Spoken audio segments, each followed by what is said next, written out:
Me interesa introducirlos en el concepto de metáfora paterna en este momento de la enseñanza de Lacan, para luego trabajar con un recorrido por un power que tengo preparado, cómo va variando el concepto de función paterna a lo largo de la enseñanza de Lacan.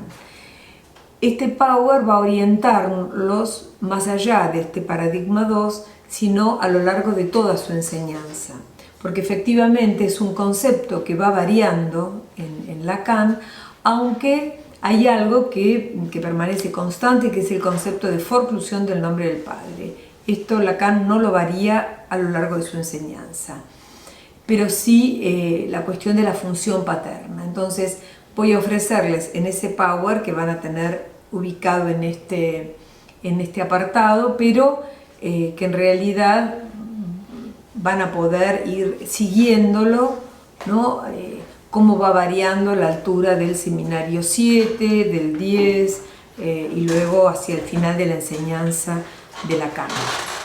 Pero ahora quería situar con el grafo del deseo y en el seminario 5, cómo ubica en este momento Lacan la metáfora paterna, leyéndolo precisamente, como les decía, en Lacan mismo. Él también se pregunta aquí qué es un padre, ¿no? Y dice, no digo en la familia, porque en la familia es todo lo que se quiera, una sombra, un banquero, es todo lo que debe ser o no. A veces tiene toda su importancia, pero puede no tener ninguna. Toda la cuestión es saber lo que es en el complejo de Edipo. Es decir, ya nos está aproximando con que más allá de la presencia o no del personaje, y hoy en ese momento no era el momento y el contexto de las nuevas constelaciones familiares, pero precisamente hoy más que nunca sabemos que la función ordenadora, ¿no? La función en la estructura que tiene lo que Lacan llamó en ese momento función paterna, porque en ese orden simbólico de esa época era la función paterna, ¿no? Como eran los estados, como eran los países, como eran los reyes, ¿no? Digo, la función, el orden simbólico tenía ciertos representantes que tenían toda su consistencia. Eran los maestros, eran los profesores, eran los académicos. Hoy lo vemos en nuestra realidad, todo ese orden simbólico y los lugares de los personajes han variado, pero sin embargo sostenemos aún con Lacan que en el orden simbólico, que no es lo que era en aquel momento, hay un orden simbólico que se sostiene y que seguimos llamando porque es un concepto, por eso no cambiamos este nombre, aunque no se trate del padre. Él ya lo estaba diciendo en ese momento, no hace falta ni que el padre esté, no puede haber dos mujeres, dos hombres, una institución, unos abuelos, unas abuelas, digo, en realidad tías, tíos.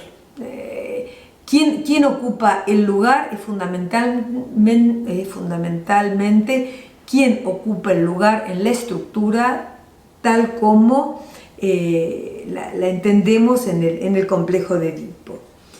Y lo que él va a responder es el padre simbólico. En efecto, lo he dicho lo suficiente y tengo que repetirlo hoy, dice. Lo que traigo hoy precisamente es un poco más de precisión al padre simbólico. Esto es una metáfora. Dice, la función del padre en el complejo de Edipo es la de ser un significante que sustituye al primer significante introducido en la simbolización, el significante materno. Entonces, fíjense que el padre aparece como un significante que va a sustituir al significante materno, de acuerdo con la fórmula que, como les expliqué un día, es la de la metáfora, porque el inconsciente responde a las leyes del lenguaje, la metáfora y la metonimia. El padre ocupa el lugar de la madre. Y dice, en cuanto vinculada con algo que era una X, es decir, el significado en la relación con la madre. Es decir, ¿Qué hace falta? Que haya una X en el significado, ¿no? En lo que significa eso para la madre, es necesario que haya algo del orden del enigma. En el grafo, ustedes lo ven en la pregunta, ¿qué me quiere? ¿Qué voy? ¿No? El deseo más allá del otro, más allá de la demanda, y la pregunta del ¿qué me quiere? ¿Desde dónde desea? ¿Cómo aparece el deseo del otro? Para poder preguntarse el ¿qué quiero?, esa pregunta vuelve invertida. ¿Qué quieres tú, otro, de mí? ¿No? ¿Qué quieres? Y entonces el sujeto se va a ofrecer como un objeto del deseo del otro, en un intento de colmar esa X que aparece como enigma del deseo del otro. Esto también es clave para entender que no hay un deseo independiente de la demanda del otro, pero va más allá de la demanda. No es independiente de la demanda, pero va más allá de la demanda. Y el deseo del analista justamente soporta el lugar deseante.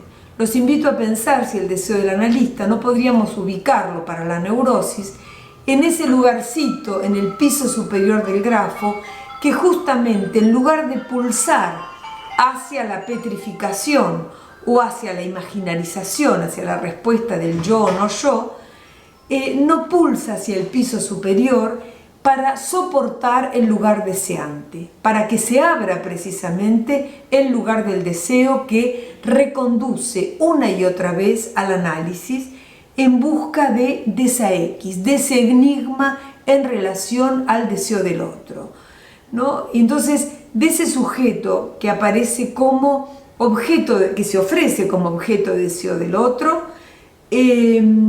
aparece el objeto deseante, el analizante, ¿no? Y cómo el deseo justamente se instala también en el análisis mismo, ¿no? En la transferencia.